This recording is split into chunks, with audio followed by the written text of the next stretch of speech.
welcome back to Geek Tank Radio. I'm Joe Thorderson here with my buddies Brandon Olmsted and Allan Gilbreth, and our special guest, Brandon.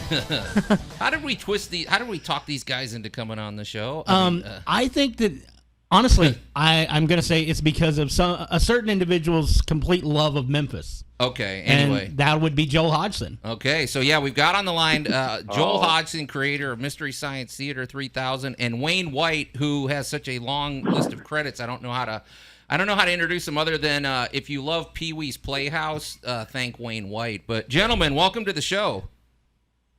Hey, thanks, Joe. Thanks for having us. Hey, Brandon. Hey, Allan.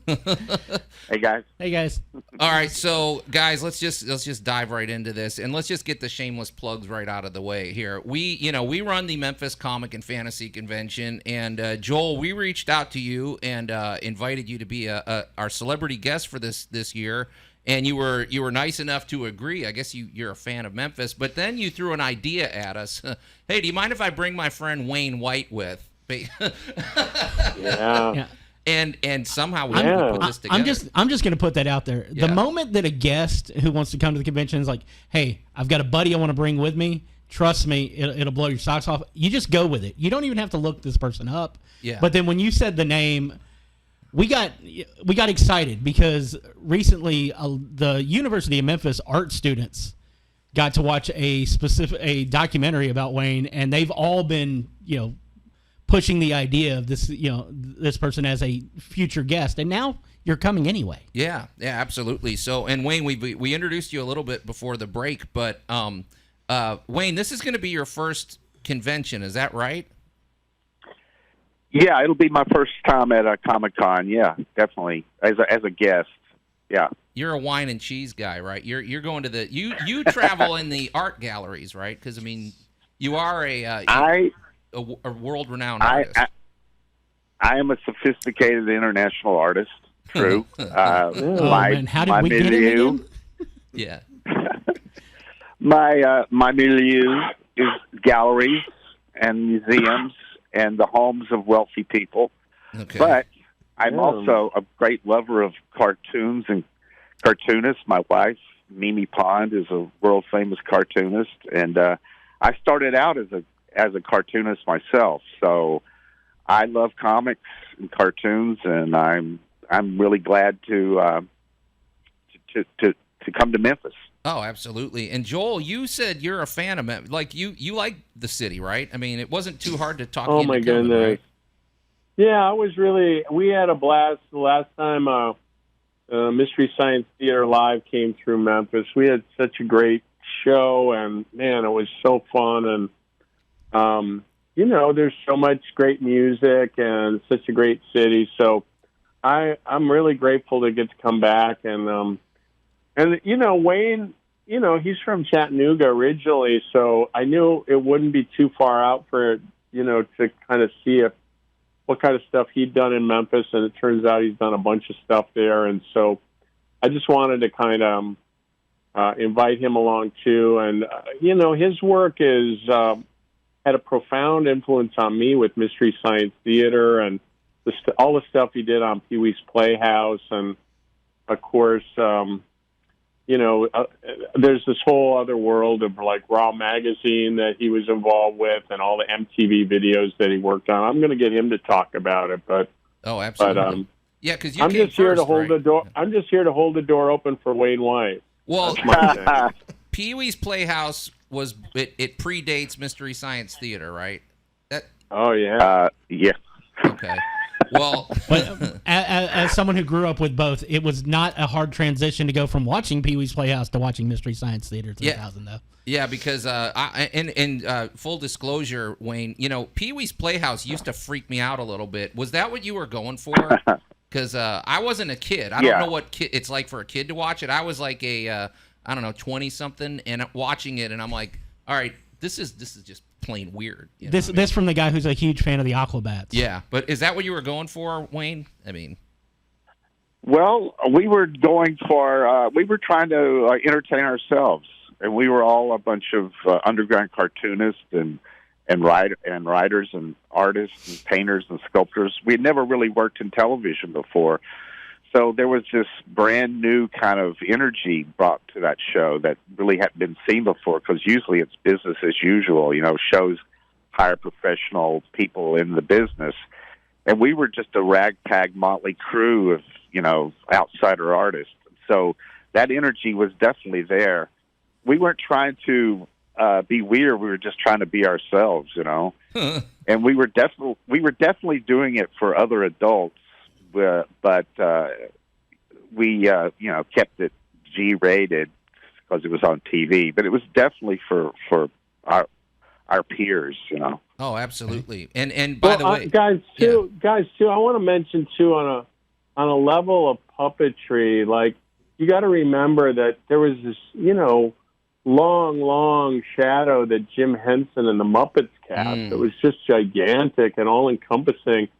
And Pee-wee's Playhouse came along and completely deconstructed puppets from the ground up. So it was like they really came in as this amazing palate cleanser for the style of puppetry, the kind of content they were going after. It just like, man, I think if you ask me, you sent the Muppets scrambling, Wayne. I don't think they ever recovered, if you ask me. No, they went bankrupt after Pee-wee. That was for sure. I just figured they were holed up in Fraggle Rock. So, well, they're hiding out in Fraggle Rock. You're making a good point, too. And, hey, by the way, one thing I definitely want to plug, and I don't want to forget to mention this, Wayne, you are the subject of a documentary called Beauty is Embarrassing, and they unpack this a lot. It's very interesting, and in the future, I also want to talk to you about some of your philosophy on humor. Like, he says humor is sort of sacred, which I totally agree with. There's something cool about that. But yeah, speaking of puppetry, though, that came along, and Joel, I think you told me you got influenced for Mystery Science Theater by Pee-wee's Playhouse. Is that right?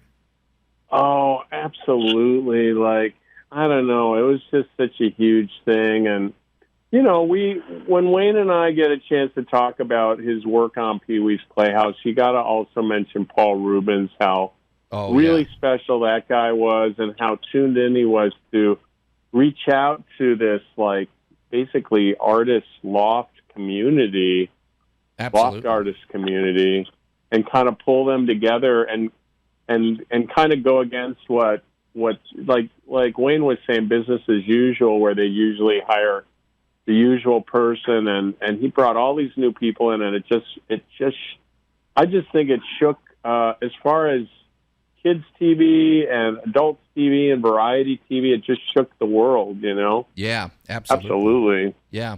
Hey, everybody, if you're just tuning in, you're listening to Geek Tank Radio. We're talking to Joel Hodgson, creator of Mystery Science Theater 3000, and Wayne White, who, among other things, is a world-renowned artist for his word paintings. And we're talking about Pee-wee's Playhouse and sort of the revolution that it caused. It's outstanding, and they're going to both be visiting the Memphis Comic and Fantasy Convention coming up November 12th through 14th. Yes. You guys will be here the 12th and the 13th, and you can learn more about that at memphiscfc.com. And we've got a special party planned Friday night where you can meet Joel and Wayne. It's very limited, people. Get your tickets now. There's only 120 seats. I think there's only like 40 left.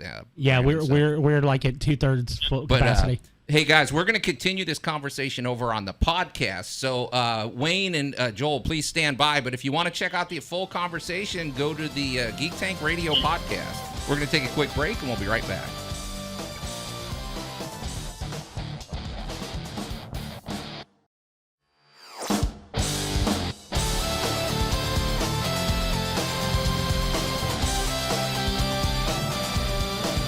And welcome back to Geek Tank Radio. What do we call this, Brandon? This is online bonus content? Well, we've always had so many different names for the things we wanted to do. I've always liked GTR Unleashed. You've always liked Beyond the Tank. We're just going to call this the Geek Tank Podcast. We're just going to continue the conversation we were having on the air. Yeah. So, right now, we'll workshop a name. This is where you get the red meat. And actually, we're going to go ahead and put this out to the listeners. If you've got a serious title for our podcast, shoot us an email at geektankradio@gmail.com. Give us your suggestions. Once we've got a handful of good ones, we'll throw them up on the Facebook page for a poll. That's a bad idea. I don't like listener No. advice. It never plays You've out got to well. realize they have to make it through Allan's, right, purview let's before talk it to our goes on the guests. thing. All right, hey, Wayne and Joel, we were talking before the break, man, or before we, moved over here to just the online chat. We've been talking about Pee-wee's Playhouse. What a really groundbreaking show it was. Landmark. It changed. Wayne, you were in the thick of things. You were designing these puppets. I'm kind of curious. You talked about how Paul Rubens was such a great collaborator and how he, was just so open to your new ideas. Did they ever say no to anything that you proposed? Because it sure doesn't look like it to me, man, when you watch that show.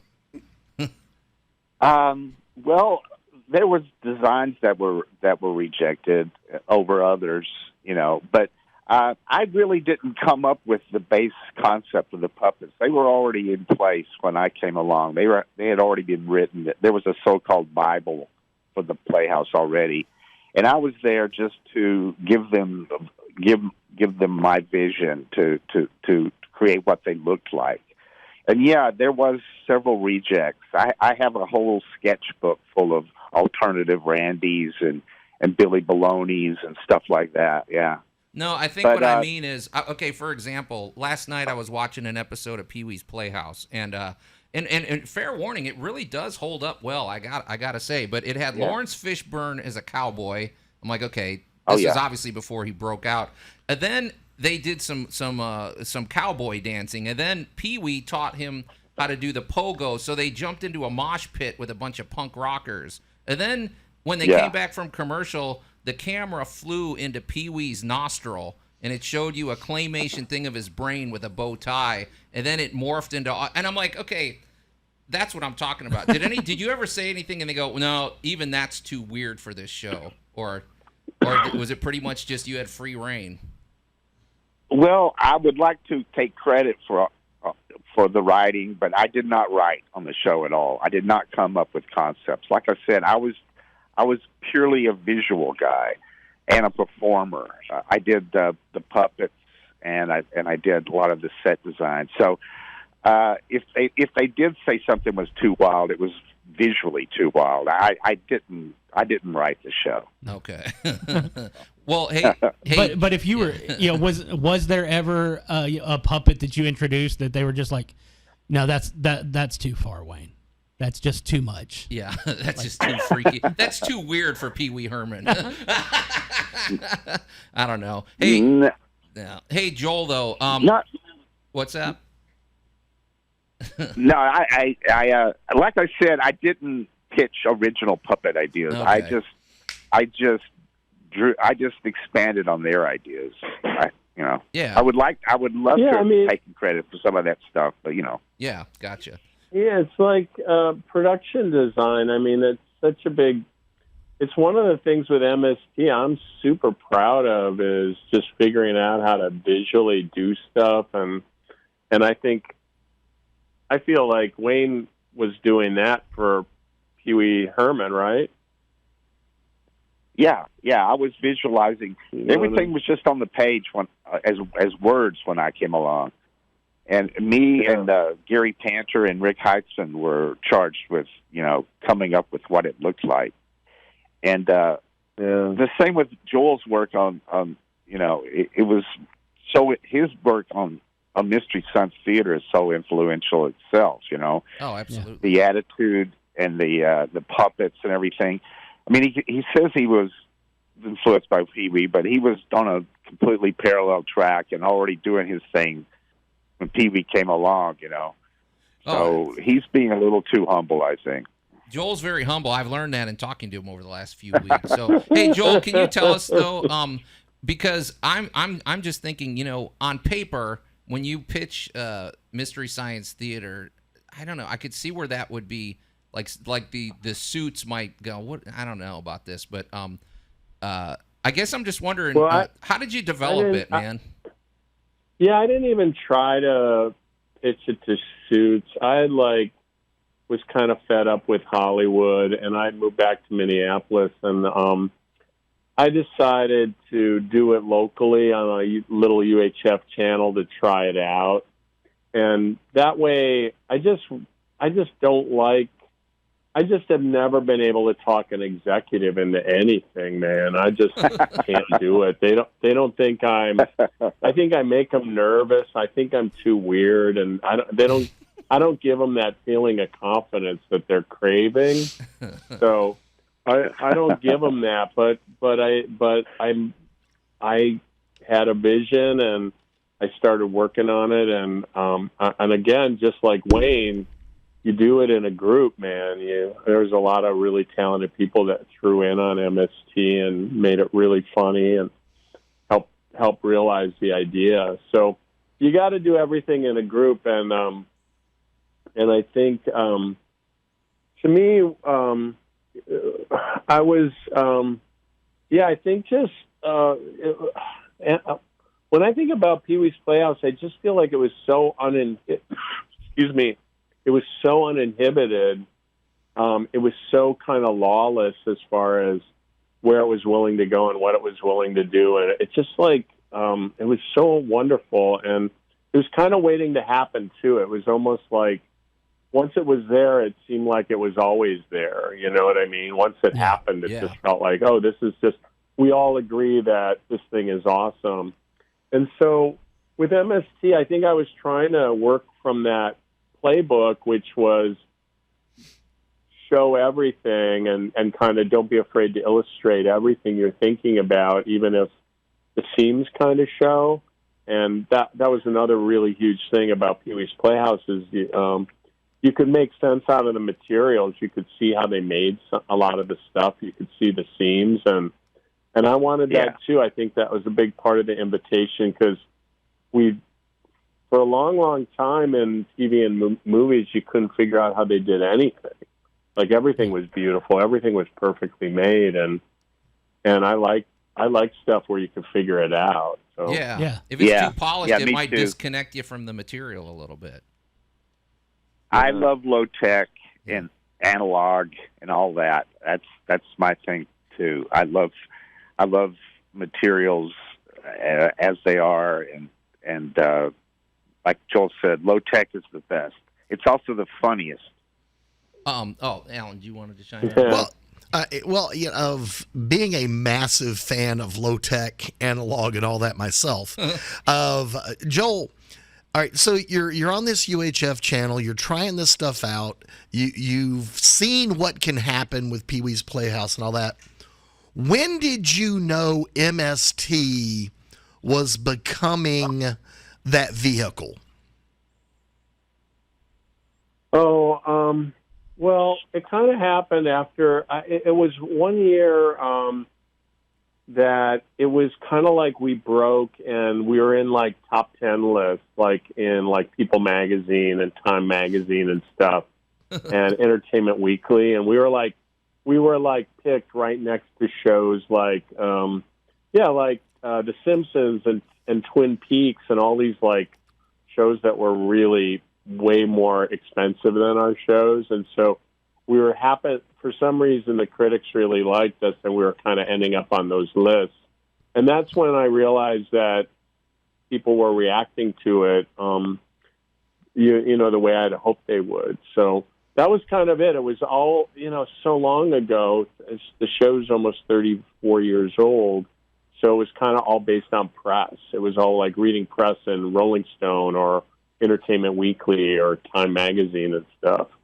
Hey, Joel, I'm also curious because there's elements of Mystery Science Theater that, you're riffing movies. That's one element. You're doing it with other characters, and those other characters are puppets. But I guess what I'm wondering is, did you ever toy around with the notion that maybe there's three guys doing this, or was it always puppets in your mind? Or Yeah, no. When I started, I started with three guys, and I said, man, it's like they all look alike in silhouette. They're like, how are you going to ever tell them apart, these three white doughy guys? Like, how's that going to work? And so that was kind of, I was basing it on what can I do in silhouette where they'll each have a distinct look. The guy will look like the guy, and then these characters, you are kind of unmistakable when you see them in silhouette. And I've been making robot puppets for a couple of years, and I've landed them in certain places. Like if you look at this Gary Shandling show, Gary Shandling was a friend and a mentor of mine, and I gave him one of my robots, and he put it on his set for his TV show. So some of my stuff was showing up on TV before MST. And, and I had worked as a stand-up. I'd been on, done Letterman and Saturday Night Live and the Young Comedian special on HBO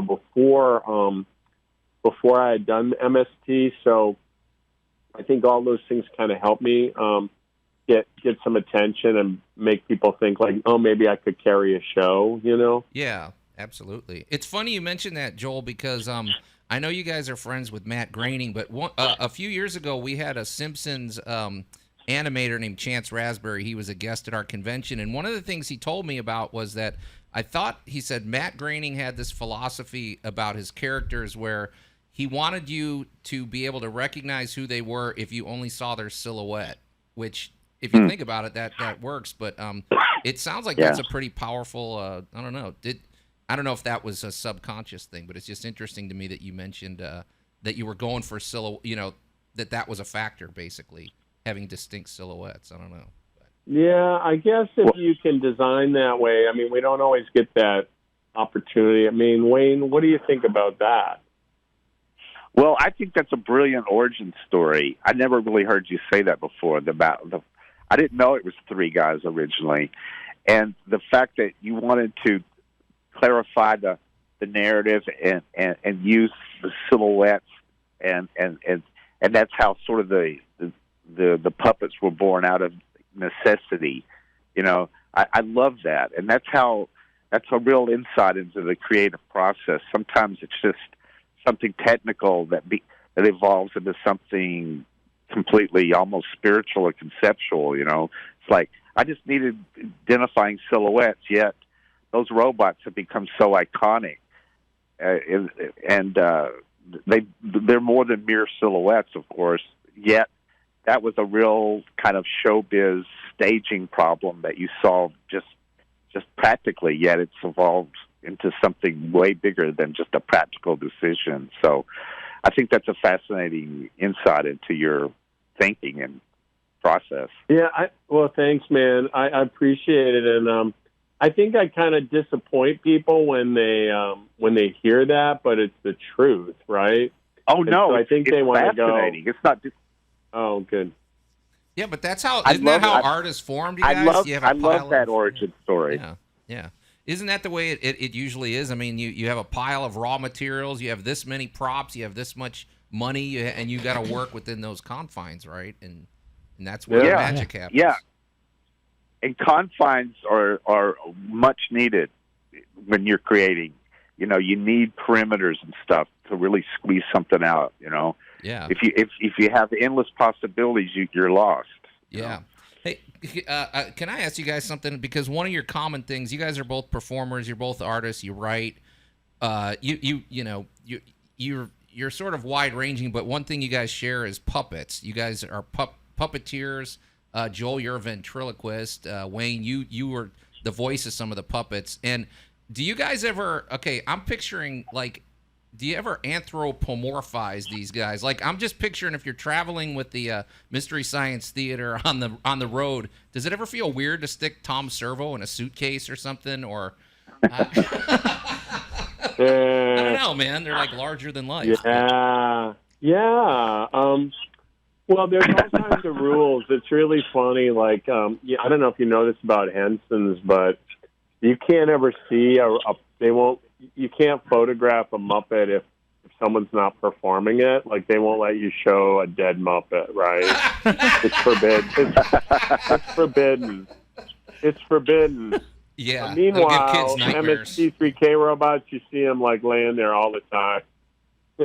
They're just laying there, and we don't have that stricter rules, and I think it's just that. I don't know, puppets are enchanting, and I think both Wayne and I had those experiences when you're a kid where you just go, there's nothing better, man. There's nothing better than a great looking puppet. It just is cool. And so I don't know how that happens, but I have a feeling it happens when you're really young. Like, what about you, Wayne? Like, when did you have your profound puppet experience, man? Well, I didn't really play with puppets all that much when I was a kid. I would see them I'm old enough to be pre-Muppets. I'd see on Jimmy Dean's show sometimes Rolf the dog and stuff like that. And but I didn't really play with puppets all that much. I think my coming towards puppets was all about, one of my instinctual things I've always had is I want to see my drawings. I want to see my pictures come alive, Okay. And puppets were a way to do that. And I wanted to create an alternative world that you could peek into, like a peep show or something. And that comes out of my fascination with the Viewmaster when I was a kid. I would say the Viewmaster was really my entree into the world of puppets and stagecraft and illusion, because I was just completely flabbergasted by that illusion of the Viewmaster, especially the recreated tableaus of Warner Brothers cartoons and stuff. Yeah, those are really, truly special. Yeah. Weird, too. And so that was on my mind when I created my first puppet show when I was like 20 years old at college. And by that time, I had a real cynical attitude about childhood and innocence and stuff. And I was under the sway, just like you were, Joel, of Andy Kaufman and Steve Martin and Mr. Bill on Saturday Night Live. I was trying to kind of like do a wicked kind of parody of childhood puppetry, and which played into Pee-wee perfectly. But it was still all about wanting a picture to come alive, basically, just as simple as that. I really craved that. And later, I became an animator too in Hollywood, so that's another branch of the magic potion of making your drawings move. Absolutely. I don't know if you answered my question or not, Wayne, but Joel sounds like he's pretty cold-blooded towards Tom Servo or Crow, but leaving him dead on the stage. But how do you feel about that? No, don't think of them as dead. These are the robots from the Satellite of Love. They're drunk. I'm just saying, I personally would have an issue with putting Tom Servo in a suitcase. I'd feel like I gotta let him out or let him have some, put him in the airplane seat next to me. I don't know. You just punch holes in the lid so he's got some air. That's Joe, all you got to worry about, Joe. I see Joe going, all right, my puppet's got to sit here next to me, but you can put my kid in the overhead compartment. Yeah, there you go. I don't know. You don't have those issues. I guess. Hey, I make fun. I think I make fun of guys like you when I do Q&As, and they go, "Where's Tom? Where's Tom right now? Where's Crow right now?" And I go, "Ooh, they're sleeping under the stage. Ooh, they're asleep. Oh, yeah. They're always doing stuff, aren't they? Yeah." Yeah. Joel, there is a free dinner in this for you if you will torture Joe at the con. Yeah. All right. I get it. Hey, man, you're in for some of that when you get to Memphis, as you well know, Joel. I mean, this is old hat for you, so yeah. Hey, you know what? Well, number one, we got to thank, both Wayne and I got to thank Joe for bringing us in. We're so psyched. Yeah. This is like a dream come true for us to work together and do some stuff together. Yeah. And, thank you so much for having us. We're looking forward to it. We're gonna do our best and just have a really lot of fun, and we can't wait. We just can't wait. We're excited, and we feel like this is bragging rights because who knows? You guys may be the beginning of I don't know what this could be, the new Abbott and Costello tour or the whatever, but I guess we can announce this, you guys. If you're planning on coming to visit and meet Joel and Wayne at the Memphis Comic and Fantasy Convention, there's other things that we're scheming that we're working on right now. We can't give you all the information, but basically the idea was so Wayne, you travel, like we say, you're the wine and cheese crowd. You're traveling to art galleries. You're hobnobbing with all these people paying $10 million for your paintings, all that stuff. Joel, you're in the trenches at the comic conventions. And, we like to refer to ourselves as the Mountain Dew and Doritos crowd. There we go, the Mountain Dew and Doritos crowd. Yeah. So it's sort of so we're going to create two experiences where it's like one of these things is not like the other. No, fish out of water experiences. So Wayne, you're going to be getting your first taste of a comic convention, and it looks like we're plotting something separately to make Joel just as uncomfortable into an artsy environment where you guys are going to perform. I don't know what is it we're going to see. Well, Joel and I first of all, I am not an artsy guy at all. I don't see myself. I just kid around about that. I'm all about the laughs and the fun. I'm there to entertain. I saw your TED Talk, sir. I know. Yeah. Yeah. And and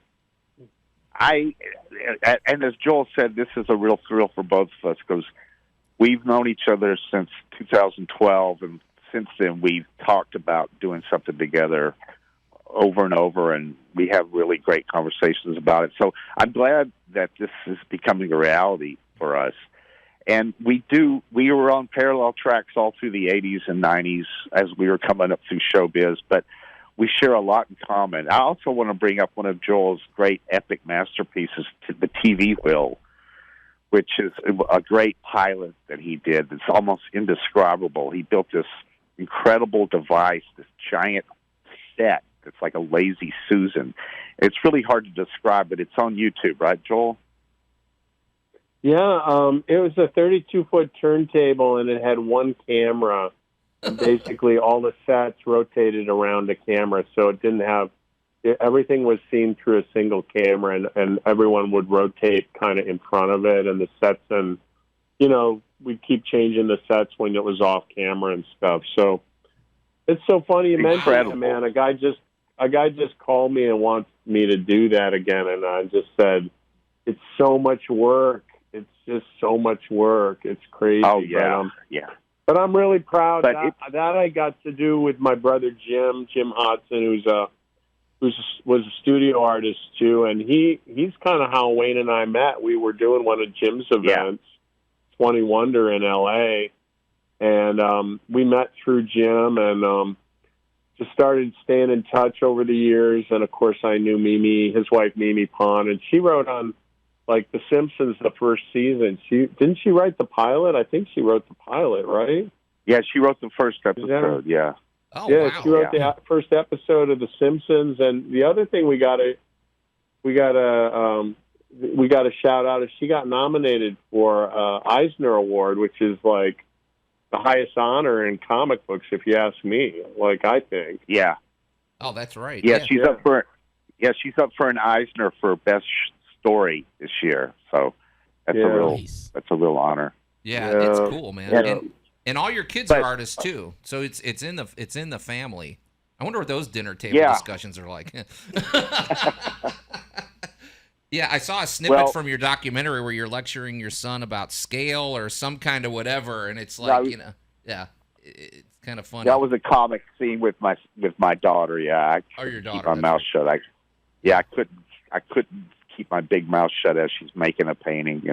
It's played for comedy. I really try to be careful about that stuff in real life. Oh yeah. But both of my kids are adults. Go ahead. Yeah, like you got to be really like special to be both. For your kids to do what you're doing, man. That's like really unusual. A lot of kids want to do the opposite. Absolutely. Yeah, what their parents do. Yeah, I was real careful not to overshadow them or anything, and let them grow and do their thing. My son Woodrow White has an incredible job. He's a full-time artist at Nickelodeon Studios, and he's designing the new Ninja Turtle animated feature. Oh, and, wow! That's Brandon he's slid off. I was going to say, is that the new one that Seth Rogen's producing? Yep. Oh, dude, I am so excited about this thing. Yeah, he's one of the top designers on the film. Sweet. Oh wow! Yeah. I'm a huge Ninja Turtle guy. Woodrow's got real chops, man. That kid's talented, and he's the way I said is he's sitting in the middle of something that just gets bigger every day. Yeah, it's cool, man. That's Yeah, so cool. this is exciting, you guys, and it's like, and you know, we don't want to keep you on the phone forever. You've been really good with your time, but before we let you go, can you give us so Friday night we did confirm this because we're already selling tickets, you guys. So we better talk about it's a private party for 120 people at the convention, and you guys will be there. We've got you on stage, and it's it's a nice intimate group, but. You guys are bringing your guitars, your banjo. What are people gonna see? Give us a little taste of that. Well, we're starting to mess around with some ideas. And last time I was in, Joe, you were so nice about it because I think I'm a sucker because you complimented me on my ability to play the guitar and sing on stage. Yeah, I'm good at manipulating people. Which I got to do in the last tour, and Wayne's actually way more talented than I am. I just play. No. I can just play cowboy chords on the guitar, but I had a lot of fun with it. I told myself I had to sing the Mystery Science Theater theme song, and it was a thrill to get to do it on stage in Memphis. And so anyway, we're messing around. We're not certain what we're going to do, but. It's a chance for us to get together in the same city, hang out with some cool people that like what we do, and we're gonna try to make some stuff. We're just talking about it. It's too soon to hype anything, isn't it, Wayne? We're still working the act out, but there will be music. There'll be some puppetry. There'll be a slideshow. This is for our undisclosed performance elsewhere, but we'll also be doing the same kind of repartee at the Comic-Con too. You know. Well, and Joel, as you know, a magic sort of happens at a convention. There's an energy and I like when things are left a little bit open because you never know what sort of things are going to occur or what sort of, you guys are both artists. You may create something right there on the spot. You may construct something that is one of a kind. So I think it's cool, man. Yeah, our programming director plans on working you guys to the bone. Yeah. Well, she's really excited about having you guys there. Yeah.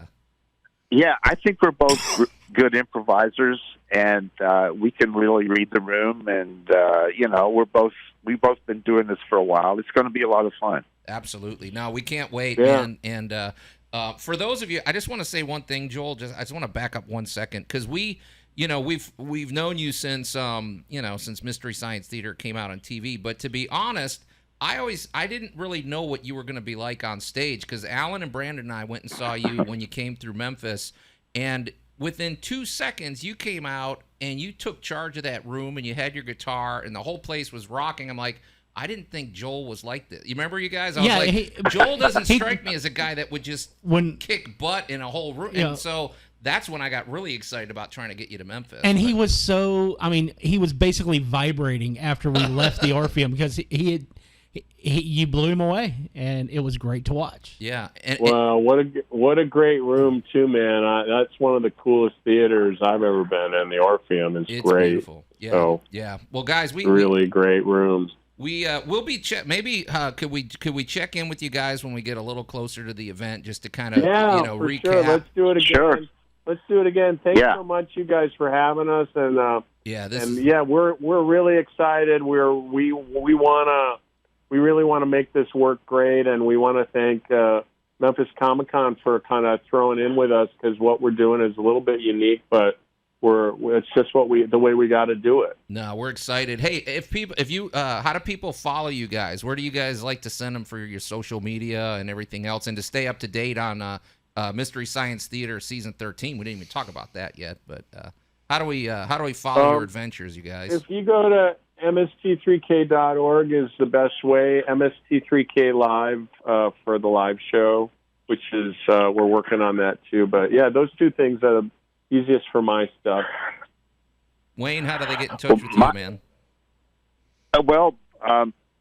My best stuff is on Instagram, Wayne White Art on Instagram, and that I post there every day. I have new artwork and stuff's going on. I do a little music. I have puppets and artwork, and that's my main source of communication with my art. I mean, my dream is to be able to do it the way Wayne does it, where it's like you're really seeing him almost daily make stuff, and it's amazing. Like that's the stuff right there.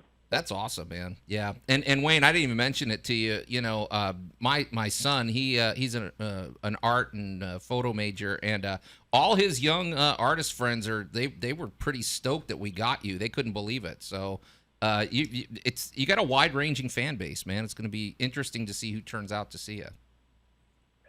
Yeah. The movie really brought me to a larger audience in 2012, and it's been great to travel the country and meet people, and I'm really looking forward to coming to Memphis. I had a great time the last time I was there, so I'm really looking forward to it. No, it's great. And Joel, good luck with season 13. I guess you're going to suit up for 2 episodes, right? I think it's 3 actually. Our Kickstarter did good, and we beat our old record. Our first record was the largest from film or TV, and then we just beat it in, last May. So we're doing 13 new shows, 12 shorts, and we're creating our own platform called the Gizmoplex. So all that's happening. I think the Gizmoplex launches in December. But I'll talk about that when I'm in Memphis. Absolutely. Yeah, we're pumped, and we'll be promoting. You know, we'll be putting updates as they come in. So people, make sure you tune in every week to Geek Tank Radio. There's no reason to miss it. If you want to get tickets for the Memphis Comic and Fantasy Convention, go to memphiscfc.com. Be sure to join our Facebook groups, Geek Tank Radio and Memphis Comic and Fantasy Convention. Guys, did I miss anything? I want to make sure we plug everything, but we got to let these guys go, man. I think we're good. I think you hit all the important high notes. We're emotionally spent, man. But this is great, you guys. We'll be talking to you soon, and we can't wait to see you in November. Oh, thank you guys. Well, I really appreciate it. Thanks, Brandon. Thanks, Allan. Thanks, Joe. Thank you, Wayne. Awesome. Thank you, Joe. Soon. Now we just got to cue the slow music for Mystery Science Theater. Awesome. Talk to you soon, guys. Thanks, man. Bye. Okay, guys. Thank you.